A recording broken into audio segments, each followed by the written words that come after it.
Pela primeira vez, China faz exercício militar conjunto no Brasil, ampliação de parceria à vista? Pergunta. Pela primeira vez, tropas chinesas participaram do exercício militar anual das Forças Armadas Brasileiras na cidade de Formosa, no interior de Goiás. As trocas entre os países durante a atividade pressupõem que o maior parceiro comercial do Brasil pode também vir a ser um importante parceiro no quesito defesa? Pergunta. Entre os dias 4 e 17 de setembro, cerca de 3 mil militares da Marinha do Brasil, do Exército Brasileiro e da Força Aérea Brasileira participaram do maior exercício militar do Planalto Central.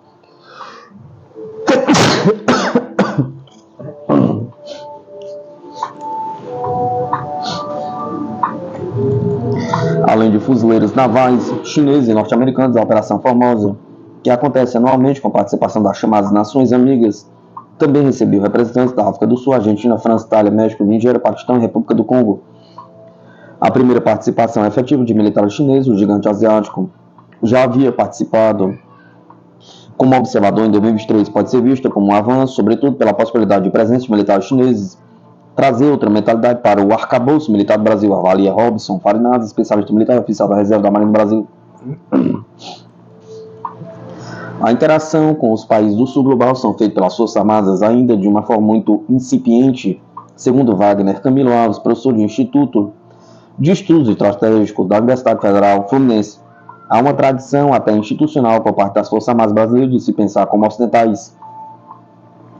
A maior parte dos cursos que os militares fazem, as comparações que são realizadas, são com os países ocidentais, comenta o professor sobre o comportamento brasileiro do âmbito militar. A possibilidade de ampliar suas relações com o sul global, entretanto, é vista com bons olhos e como uma boa oportunidade para o Brasil, conforme os especialistas. Para Alves, o Brasil, enquanto nação soberana, poderia se beneficiar tanto de parcerias, projetos conjuntos e até mesmo aquisição de material bélico, junto a potências do sul global, como a China e a Rússia, quanto trazer países do Oriente Médio e da África para a interação mais forte, uma vez que temos muito a ensinar, inclusive as instituições militares, ressaltam. Além disso, são parcerias que podem render mercado para a nossa frágil base industrial de defesa, acrescenta. Farinaz, por sua vez, ressalta as parcerias brasileiras com países do sul global no âmbito da defesa. Comprávamos material norte-americano que já era quase obsoleto. Os Estados Unidos impõem muitas restrições ao Brasil, essa que é a verdade. Nunca recebemos equipamento com todas as suas funcionalidades operacionais, comenta. Com as novas parcerias em curso, o analista militar acrescenta que o Brasil precisa exigir funcionalidade desses equipamentos, repasse de tecnologia e também que se construam parcerias no sentido de fabricar essas armas no Brasil para que consigamos abrir novas fábricas, gerar empregos, receitas e, quem sabe, exportar no futuro, completa. Meses antes do exercício militar em Formosa, o comandante do Exército Brasileiro, general Tomás Paiva, defendeu a ampliação da parceria estratégica entre Brasil e China na área militar em julho. Fez uma viagem oficial ao país em julho. Nesse contexto, o Paiva declarou que o Exército Brasileiro está disposto a fortalecer ainda mais a comunicação e os intercâmbios com o seu homólogo chinês e aprofundar a cooperação em vários campos. Nesse sentido, Alves avalia que a ampliação das relações com a China no setor de defesa demonstra um Brasil autônomo e importante ator no sistema internacional. Já no que diz respeito às compras de material bélicos, Farinas ressalta também a importância da expansão de parcerias para que não aconteça, por exemplo, como o caso do problema argentino. A Argentina comprava material da Europa e dos Estados Unidos. Quando ela foi à guerra, esses países restringiram novas compras e até passaram segredos industriais das armas argentinas para os ingleses, finaliza.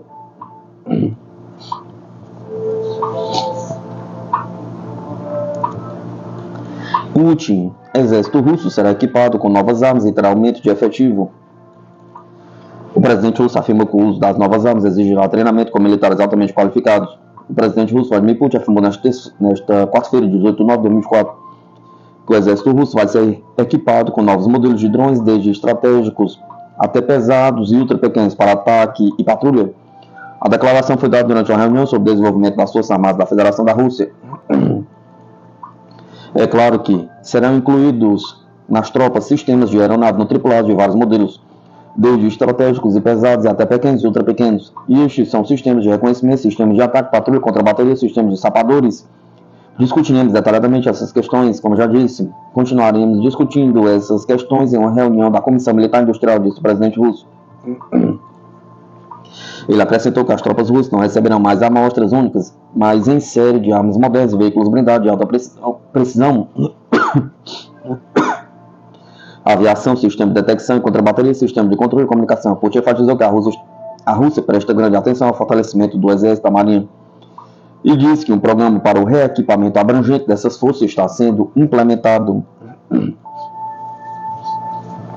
Estamos falando tanto da modernização e melhoria das características táticas e técnicas das armas e dos equipamentos em serviço, como também da modernização e melhoria das características táticas e técnicas das armas e equipamentos em serviço. As perspectivas de desenvolvimento de novos modelos de alta tecnologia, inclusive levando em consideração a experiência adquirida por nossas tropas durante a Operação Militar Especial.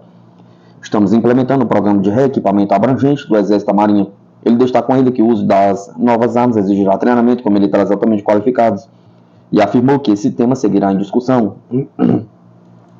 Amanhã continuaremos esse trabalho em uma das empresas de defesa em São Petersburgo, disse o presidente russo.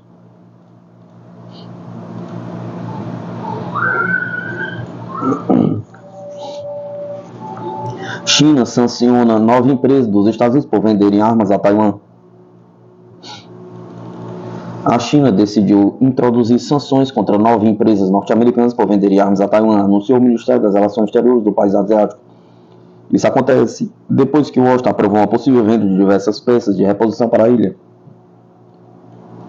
Os Estados Unidos anunciaram recentemente novamente a venda de armas a Taiwan, o que viola gravemente o princípio de uma só China e 3 comunicados conjuntos sino-americanos constituem interferência flagrante nos assuntos internos do país asiático e prejudica gravemente a soberania, o território e a integridade da China, razão pela qual o país decidiu introduzir contramedidas a 9 empresas norte-americanas, diz o comunicado. Em particular, estas são as empresas militares e industriais Sierra Nevada Corporation, Stakeholder Enterprise LLC, Cubic Corporation, S3 Aerodefense, Tecom, Test-Ori, Planet, Magnetic Group, ACTI Federal e Echovera. A decisão de Pequim entrou em vigor nesta quarta-feira, 18 de novembro de 2024. Ainda na terça-feira, a Agência de Cooperação para a Segurança e Defesa dos Estados Unidos anunciou que o Departamento de Estado aprovou uma possível venda de várias peças sobressalentes, incluindo peças de aviação a Taiwan por 228 milhões de dólares. Pequim considera Taiwan parte integrante da China e o cumprimento do princípio de uma só China é uma condição obrigatória para outros estados que pretendem estabelecer ou manter relações diplomáticas com a ilha. A situação em torno de Taiwan piorou após a visita da então presidente da Câmara dos Representantes dos Estados Unidos, Nancy Pelosi, à ilha em agosto de 2022, apesar dos protestos da China, que viu essa viagem como apoio de Washington aos independentistas de Taiwan, realizando exercícios militares em grande escala a este respeito. As relações oficiais entre o governo central da China e a sua província insular de Taiwan ruíram em 1949, depois que as forças do Partido Nacionalista Kuomintang, liderado por Chiang Kai-shek, terem sofrido derrota na Guerra Civil contra o Partido Comunista e terem sido recolocadas para o arquipélago. As relações entre Taipei e Pequim foram restauradas apenas a nível comercial e informal no final da década de 1980.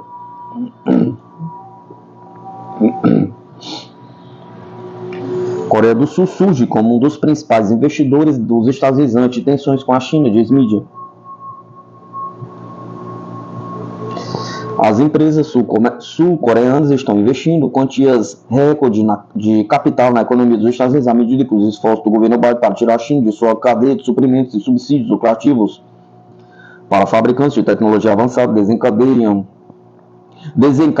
um aumento nos compromissos de projetos de acordo com o Financial Times, os compromissos de projeto dos Estados Unidos de empresas sul-coreanas totalizaram 21,5 bilhões no ano passado, mais do que qualquer outro país e superando o Taiwan, que foi o maior investidor em 2022, de acordo com dados da Conferência das Nações Unidas sobre o Comércio e Desenvolvimento.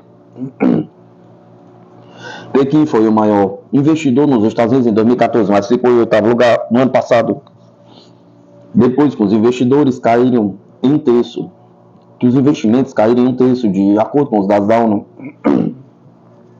Embora os compromissos do ano passado da Coreia do Sul tenham sido 11% menores do que no ano anterior, os dados totalizaram 90 projetos de empresas sul-coreanas em 2023, o maior já registrado, e um aumento de 50% em relação ao ano anterior. Aponta a apuração.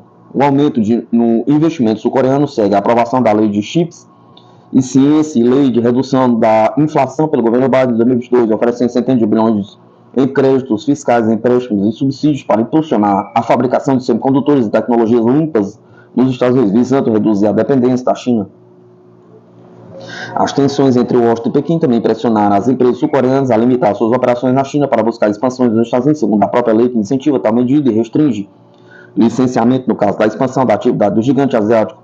Embora pareça um grande negócio, condições macroeconômicas difíceis, como queda nos preços de importação e desaceleração da demanda por veículos elétricos, também atrasaram alguns dos investimentos de fabricantes coreanos e geraram pedidos por maiores proteções comerciais dos Estados Unidos.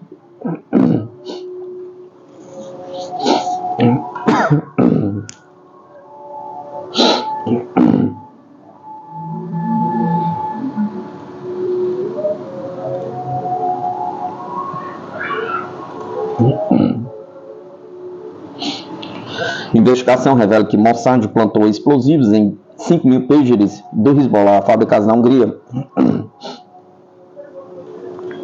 Em um novo capítulo da tensa relação entre Israel e Hezbollah, uma revelação veio à tona nesta quarta-feira, 18 de setembro. Segundo informação do SULT, China Morning Post, o Mossad, a agência de espionagem de Israel, teria plantado explosivos em 5.000 pagers importados pelo grupo militante Hezbollah no Líbano. Esses dispositivos, que explodiram nesta terça-feira, dia 17, causaram a morte de 2 pessoas, ferindo outras 3.000, teriam sido fabricados na Hungria. A operação foi descrita como uma das maiores falhas de segurança do Hezbollah.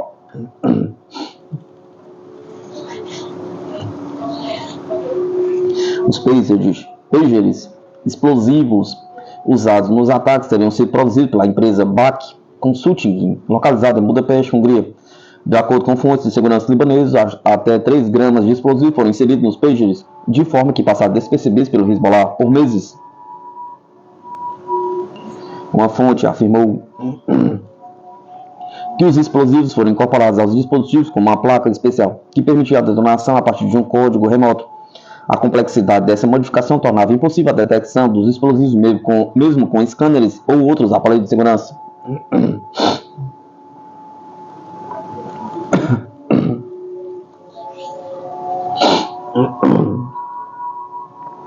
O Hezbollah, apoiado pelo Irã, teria encomendado os pagers de uma empresa taiwanesa chamada Gold Apollo. Embora essa empresa tenha negado envolvimento direto na fabricação, ela confirmou que autorizou a BAC Consulting da Hungria a usar sua marca. A BAC, por sua vez, não possui uma presença física no endereço registrado em Budapeste, segundo as investigações.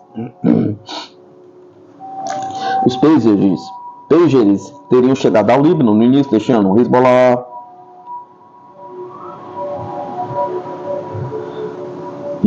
os distribuiu entre seus membros como um meio de comunicação seguro, na tentativa de evitar o rastreamento de Israel. Entretanto, o Mossad conseguiu modificar os dispositivos para usá-los em um ataque coordenado.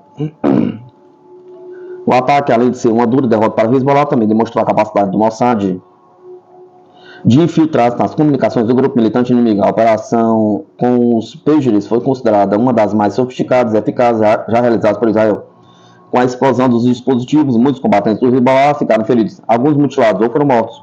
O incidente gerou uma nova onda de tensões na região, especialmente entre Israel e Hezbollah e seus aliados. Esse ataque ocorre em meio a um aumento das tensões entre Israel e o Hezbollah, agravadas pelo conflito em Gaza desde outubro.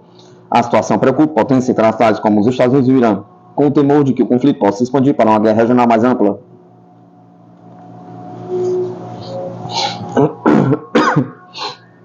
Analistas internacionais destacam que a infiltração israelense nas comunicações do Hezbollah é um indicativo do avanço da espionagem de Israel. A operação revela a vulnerabilidade do grupo militante, que agora se vê pressionado a adotar novas medidas de segurança em suas comunicações internas.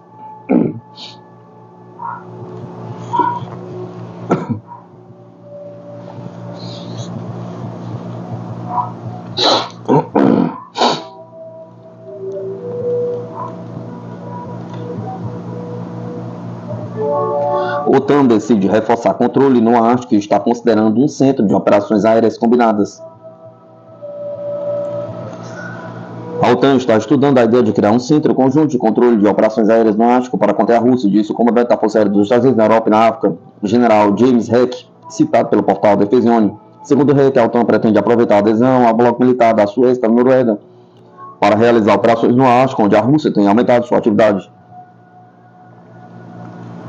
Vamos explorar essa estreita relação entre as nações do Ártico. Acho que provavelmente teremos um terceiro centro de operações aéreas conjuntas lá em breve, disse Heck, durante o painel de discussão com representantes das forças aéreas da Suécia e da Noruega. A OTAN já possui centros de operações aéreas conjuntas na Alemanha e na Espanha. Heck acrescentou que o general Krzysztof Kowal, comandante-chefe das Forças Armadas Conjuntas da OTAN na Europa, concordou em princípio com a ideia. Ele especificou que a proposta ainda precisa ser apresentada à liderança da aliança. O general acrescentou que ainda não se sabe onde exatamente o centro de controle será localizado. Além disso, ele confirmou que a Força Aérea dos Estados Unidos já está fazendo experiências com os drones MK-9 Reaper e Global Hawk acima do Círculo Polar Ártico para melhorar a consciência situacional.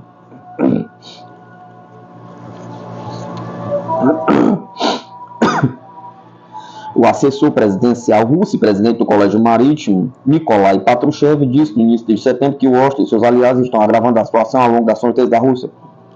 De acordo com ele, os Estados Unidos embarcaram em um curso de militarização do Ártico. Em julho, o Pentágono publicou uma versão atualizada de sua estratégia para o Ártico.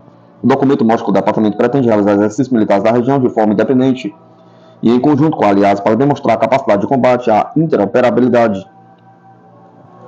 Além disso, Washington pretende cooperar com empresas industriais e povos do Alasca para fortalecer as forças de dissuasão na região. A estratégia também mostra que os Estados Unidos e seus aliados pretendem colocar em serviço mais de 250 aeronaves de combate modernas e capazes de realizar operações no Ártico até 2030. Em maio, o presidente russo Vladimir Putin e o presidente chinês Xi Jinping assinaram uma declaração conjunta dizendo que Moscou e Pequim vão apoiar a preservação do Ártico como uma região com baixas tensões militares e políticas.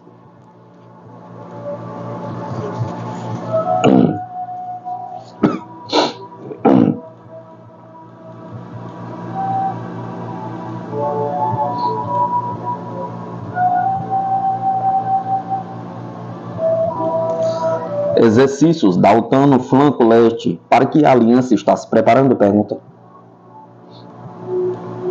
Na quarta-feira, 11, começou a primeira fase de uma série de exercícios militares de outono dos países da OTAN, chamada Steadfast Foxtrot 2024. Em janeiro, o chefe do Comitê Militar da OTAN, Robert Powell, pediu aos Estados-membros da aliança que se preparassem para uma guerra com a Rússia nos próximos 20 anos. Segundo ele, em caso de guerra, um enorme número de pessoas terá que ser mobilizado. Portanto, os membros da OTAN devem estar prontos. Os exercícios da Aliança Atlântica de primavera do ano corrente foram considerados os maiores desde a Guerra Fria. Agora, neste ano, estamos realmente realizando exercícios contra os russos. Estamos lutando contra o nosso inimigo potencial, disse o general da Aliança, Darley Anthony Williams, ao jornal The New York Times em abril.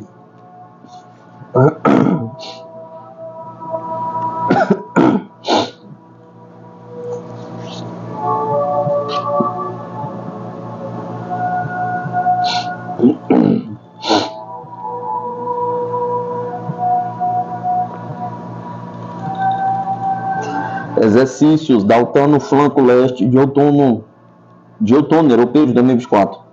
Islândia, Norte Rhein-Viking, Finlândia, Hammer 24, Estônia, Cyber Coalition, Letônia, Nameges, Eslováquia, Toxic Valley, Hungria, Breve, Arrio, Turquia, Mavi, Balina, Grécia, Ramstein, Flag, Bulgária, Poseidon, Alemanha, Steadfast, Foxtrot 24.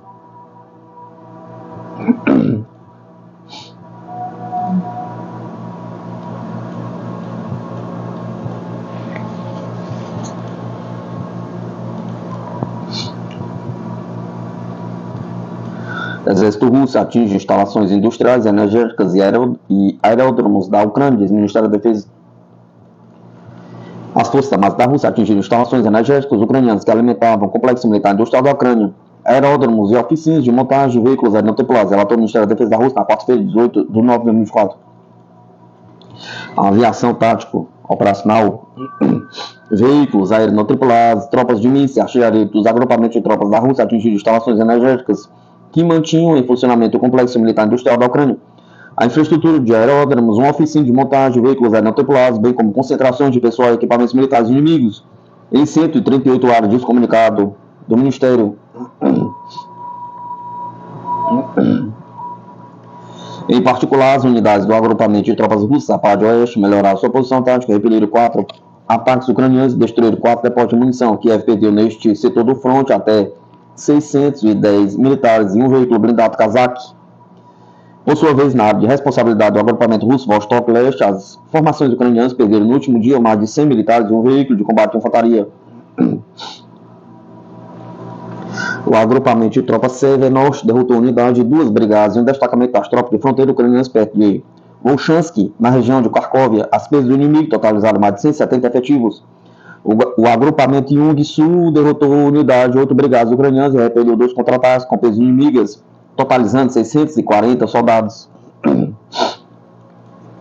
De acordo com o Ministério, unidades do agrupamento de tropas russas Trezentin Centro repeliram 10 contra-ataques do exército ucraniano em um dia. O adversário perdeu mais de 500 militares, um veículo de combate de infantaria Marder de fabricação alemã e 2 veículos blindados Kazakh.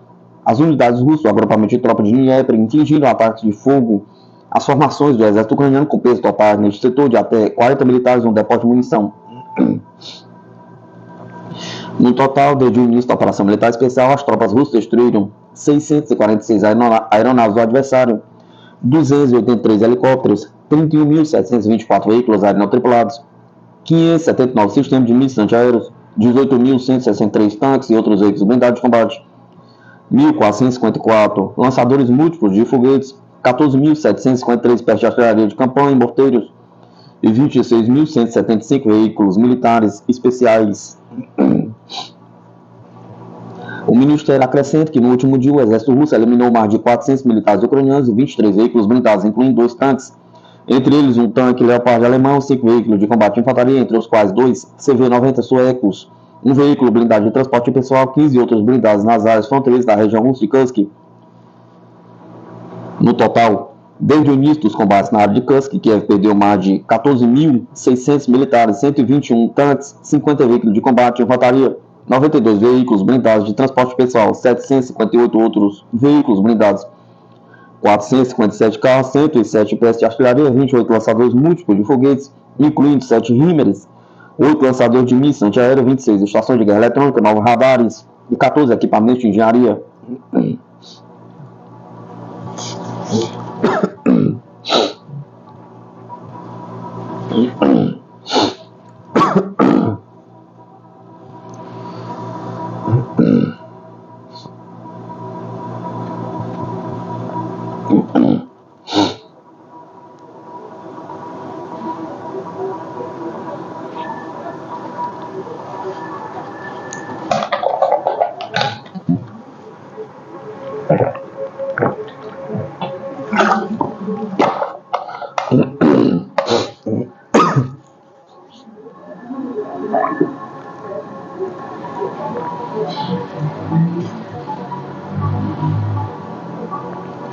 Assalto aerotransportado chega ao exercício Super Garuda Shield na Indonésia.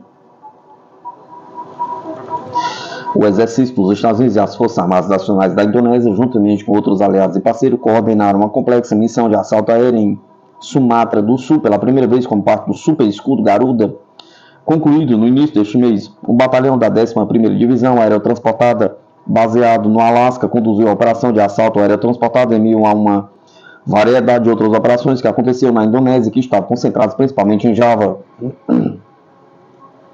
Definitivamente expandimos nosso alcance para eu ir comandar e controlar a operação aerotransportada. Levei 4 horas de voo para chegar à operação, disse o brigadeiro general Kevin Williams, comandante-geral de operações da 25ª Divisão de Infantaria do Exército. Você está falando sobre o alcance operacional entre teatros e que foi bem incrível.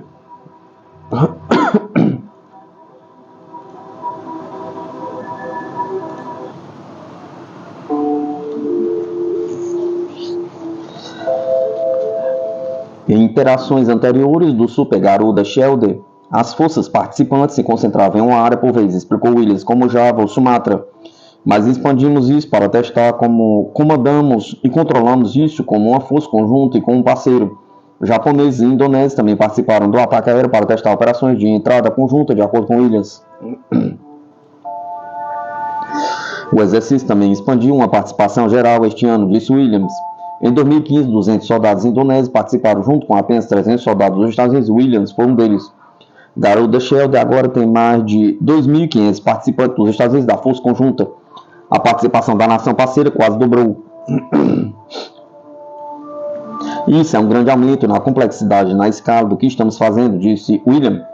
O elemento multinacional expandiu-se muito, com 8 nações participantes plenas, sem incluir os Estados Unidos e a Indonésia.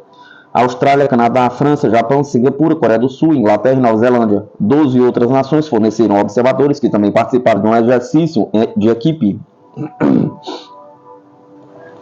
Outra atividade deste ano, com a Força Aérea trazendo recursos como a aeronave C-130 e a 25ª Divisão trazendo uma brigada de aviação de combate com 2 helicópteros de carga CH-47F Chinook.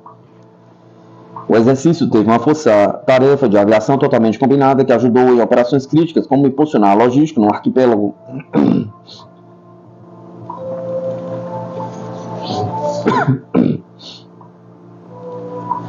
Grande ênfase foi colocada na formação de um centro de operações da força-tarefa combinado para construir comando e controle operacional interoperável, observou Williams.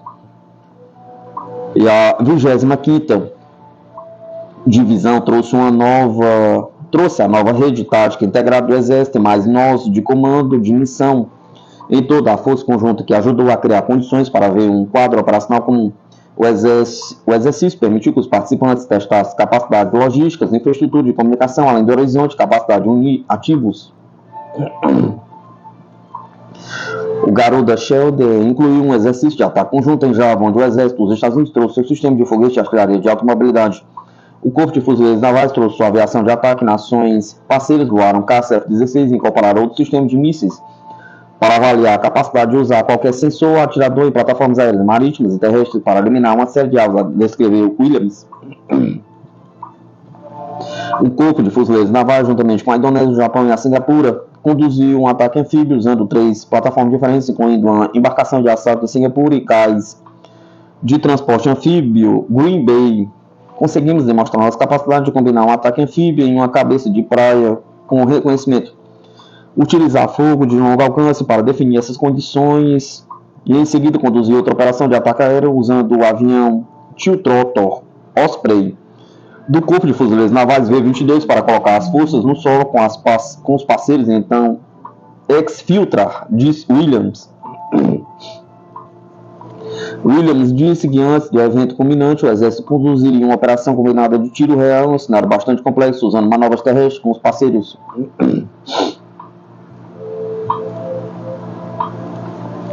O Garuda Shield é apenas um exemplo de muitos exercícios da série Operation Pathways do Exército no Indo-Pacífico que tiveram uma expansão significativa nos últimos anos.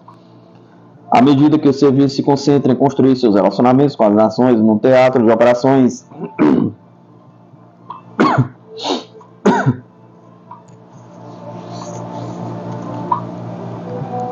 ao mesmo tempo que garante a capacidade dos países de se unirem rapidamente para conduzir operações complexas sem problemas em um possível conflito. Isso remonta à construção dessa prontidão e interoperabilidade. Esse treinamento realista, realmente, essas repetições que fizemos durante o Super Garuda Shield e em todos os nossos Operation Pathways, disse Williams, isso realmente fornece forças terrestres capazes e prontas que nos permitem ser posicionados em todo o Indo-Pacífico.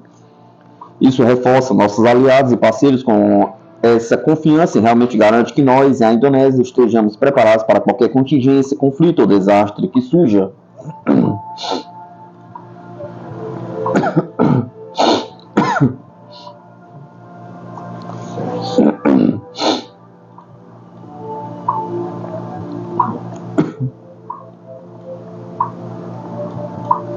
França e Itália encomendam sistemas de defesa aérea SAMP atualizados.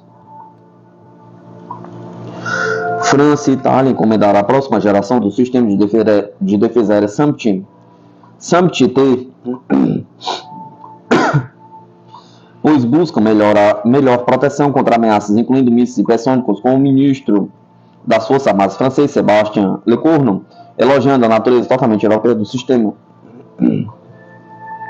Lecornu anunciou um pedido de 8 sistemas SAMP-TNG, com os primeiros a entrarem nas Forças Armadas em 2026, enquanto a Itália encomendou 10 sistemas, disse o Ministério da Defesa do país. O ministro da Defesa do país, Guido Crosetto, na terça-feira, nenhum dos países forneceu um valor para o pedido, embora a França tenha incluído uma autorização de gasto de 674 milhões de euros para a compra de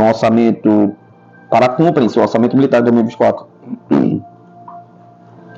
Os franceses ainda estão sofrendo com a Alemanha propondo o IRIS-T da DIO Defense e o Patriot feito nos Estados Unidos com a espinha dorsal da iniciativa europeia Sky Shadow, em vez do SAMP-T desenvolvido pela Thales e pela fabricante mísseis MBDA.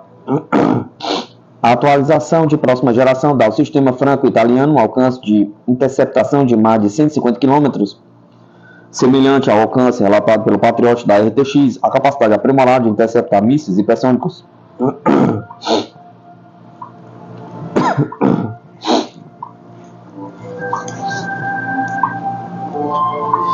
Esse sistema totalmente europeu é capaz de lidar com ameaças mais significativas, em particular mísseis balísticos de curto e médio alcance, incluindo hipersônicos, disse o Ministério das Forças Armadas da França. A defesa aérea europeia é central para a segurança de todos os europeus. No ano passado, o presidente francês Emmanuel Macron alertou contra a pressa dos países europeus para comprar capacidade de defesa aérea em resposta à invasão da Ucrânia pela Rússia, dizendo que comprar equipamentos prontos significaria comprar muito equipamento de fora do continente. Lecornu e Crosetto participaram de uma conferência sobre a defesa aérea e antimísseis europeia organizada pela Itália em Roma. Após uma reunião semelhante em Paris no ano passado, o ministro francês pediu a continuação do esforço para implementar tecnologias europeias soberanas e inovadoras com uma terceira conferência.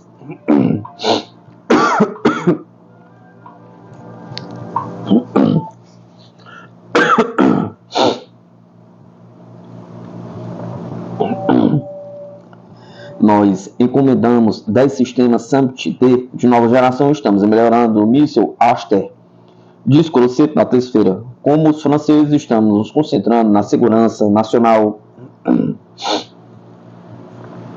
No início deste ano, a Itália já assinou um contrato para 4 dos sistemas com a Organização Europeia para a Cooperação Conjunta de Armamento, com a contratada principal, a Eurosan, dizendo que o sistema seria entregue a partir de 2025. No ano passado, a OCCAR assinou a compra de 5 sistemas SAMP-TNG para a Força Aérea Italiana, com um valor de cerca de 700 milhões de euros. A Itália confirmou em junho que enviaria uma segunda bateria de defesa aérea SAMP-T para a Ucrânia em resposta a apelos urgentes que é para ajudar a derrotar ataques de mísseis russos. A bateria que deveria ser enviada era uma das 5 operadas pela Itália na época. O ministro das Relações Exteriores italiano, Antonio Tajani, disse que a Itália não permitiria que a Ucrânia usasse armamento italiano para atingir alvos dentro da Rússia. Itália e França forneceram em conjunto a primeira bateria para a Ucrânia no ano passado, que tem defendido a área de Kiev. O SAMP-T é um sistema antimíssil tático baseado em caminhão, projetado para destruir mísseis de cruzeiro, aeronaves tripuladas, não tripuladas e mísseis balísticos táticos. Um sistema SAMP-TNG completo inclui um radar que fornece cobertura de 360 graus, com um alcance de mais de 350 km, um módulo de comando e controle e até 6 lançadores, cada um equipado com 8 mísseis Aster-30, com uma bateria que normalmente requer 20 tripulantes. De acordo com os fabricantes, cada lançador pode disparar seus 8 mísseis em cerca de 10 segundos.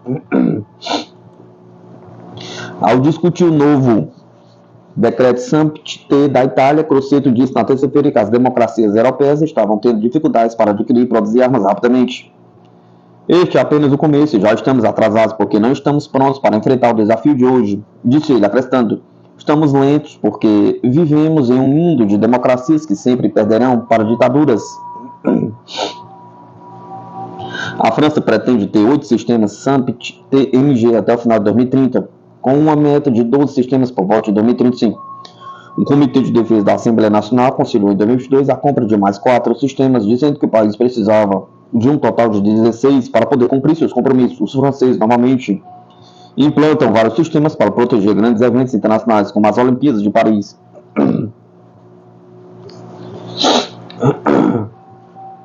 O país planeja investir 5 bilhões para fortalecer suas defesas aéreas como parte da Lei de Planejamento Militar de 2024 a 2030.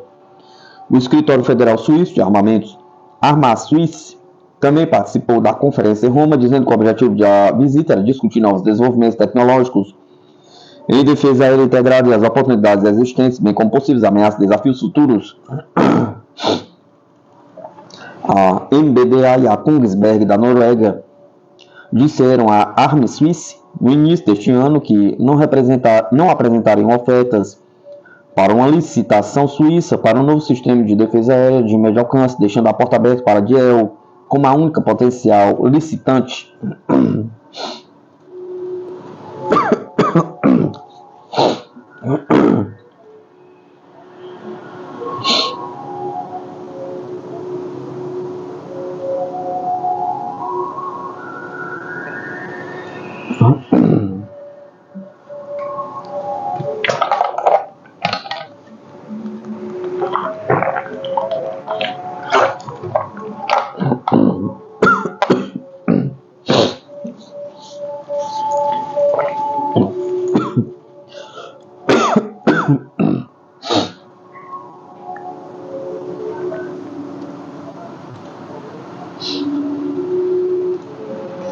Estônia busca chamarizes no campo de batalha para absorver mísseis russos.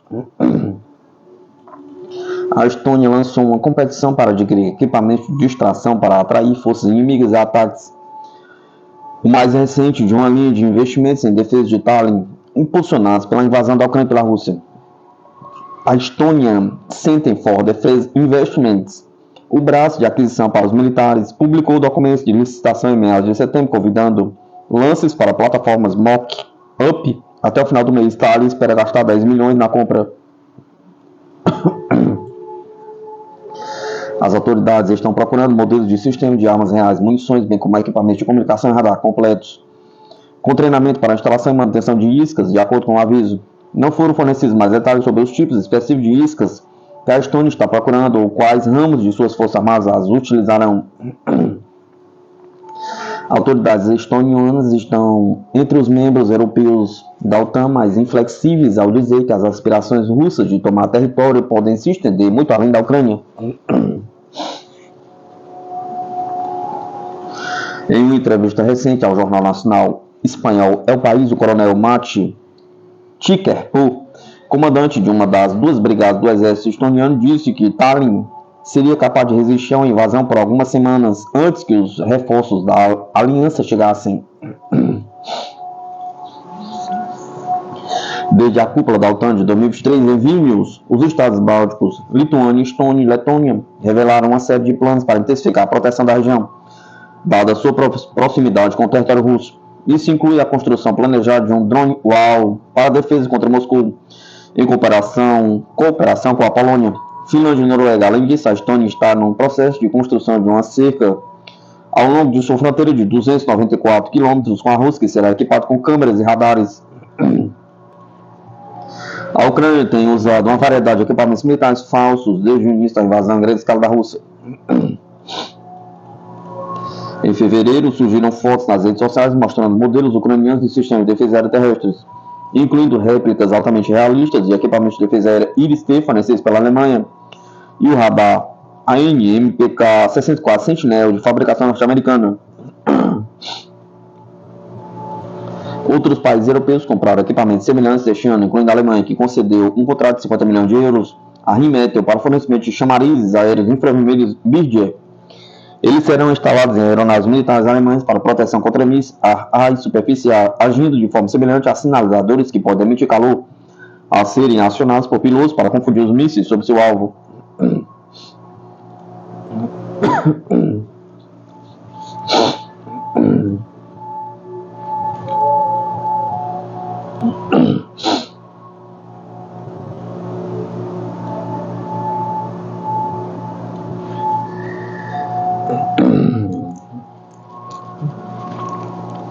Os Estados Unidos e Israel estão preparando um golpe de Estado contra Erdogan? Pergunta.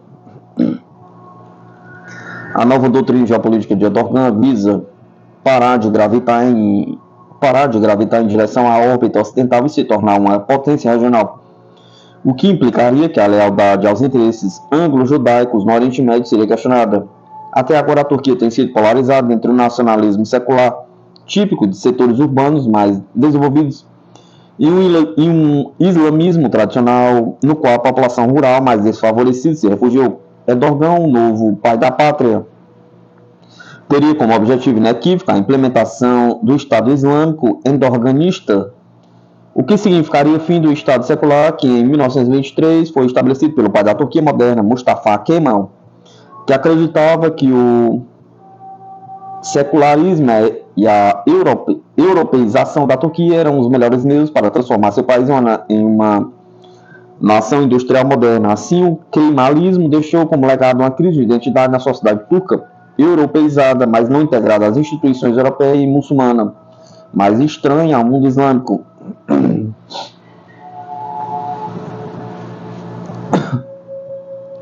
Jogo duplo de Erdogan? Pergunta.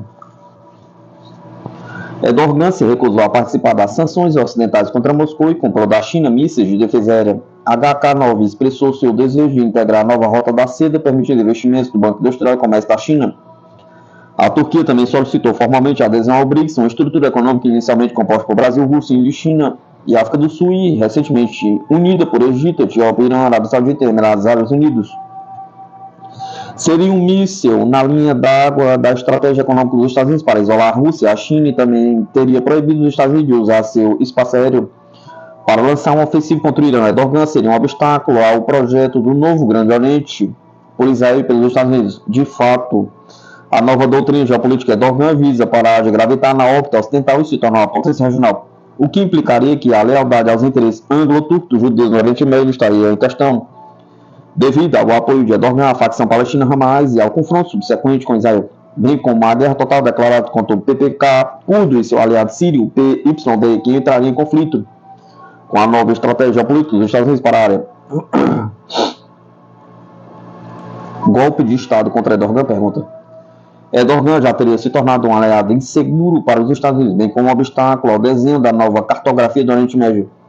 Nessa situação, e sem o guarda-chuva protetor da União Europeia, ao adiar a adesão da Turquia como membro pleno da União Europeia, o destino de Erdogan já estaria decidido pelo Pentágono para que, apesar da tentativa frustrada de atacar os militares em Ankara, em Istambul, o exército turco pudesse ser o protagonista de um novo golpe virtual pós-moderno que acabaria com o mandato de Erdogan, relembrando o Soft Blow de 1997. Este golpe teria as bênçãos de Washington por ter deixado Erdogan como um peão útil para os Estados Unidos no novo cenário geopolítico global surgido após o retorno do endemismo recorrente da Guerra Fria entre os Estados Unidos e a Rússia, a Síria e a Turquia como porta-aviões continentais da Rússia e dos Estados Unidos, respectivamente.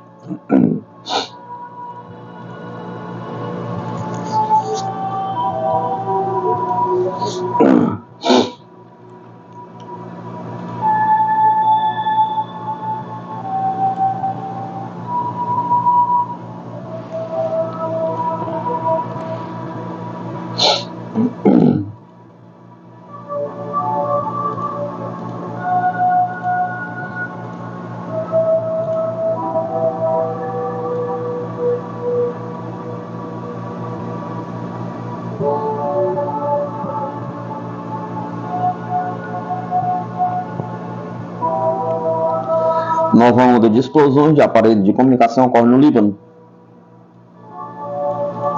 Os sons de explosões semelhantes a detonações de pêsares foram ouvidos em diferentes partes do Líbano, informou o canal de TV local Al Jadid, citando suas próprias fontes e as fontes da Sputnik. Há informações sobre novas explosões, presumivelmente de pêsares, em algumas áreas do Líbano, diz.